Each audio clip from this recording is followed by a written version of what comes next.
Şaylanıp sürmeli gözülün kaşı, cerenemin diyar nazik bakışı. Dostlarım hayranda ağız basışı, aramin sözlerin aradı lelem. Şaylanıp sürmeli gözülün kaşı, cerenemin diyar nazik bakışı. Dostlarım hayrandı ağız basışı, zaramin sözlerin aradı lelem.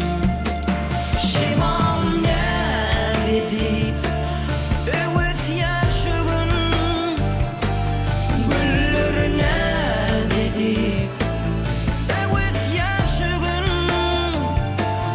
Yarım ne dedi yalvarırsan senim, toy günü aylı gün sevgilim şu gün.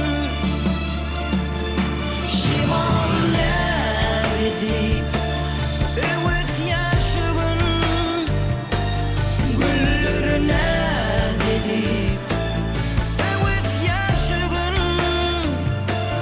Yarım ne dedi yalvarırsan senim, toy günü aylı gün sevgilim şu gün.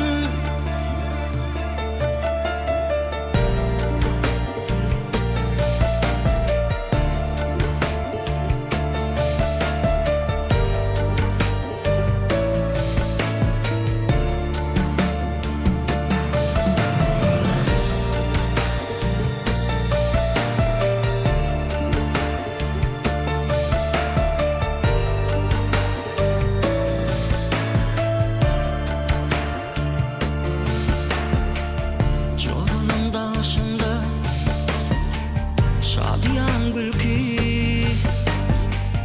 dillerim uzatsam yılgırır belki. Allah'dan dilenim bugün ol minki, zaramin sözlerin aradı lelem. Çoralın daşında şadiyan gülkü, dillerim uzatsam yılgırır belki. Allah'tan dilenim bugün ol minki, zaramin sözlerin aradı lelem. Şimal ne dedi evet yaşığın, güller ne dedi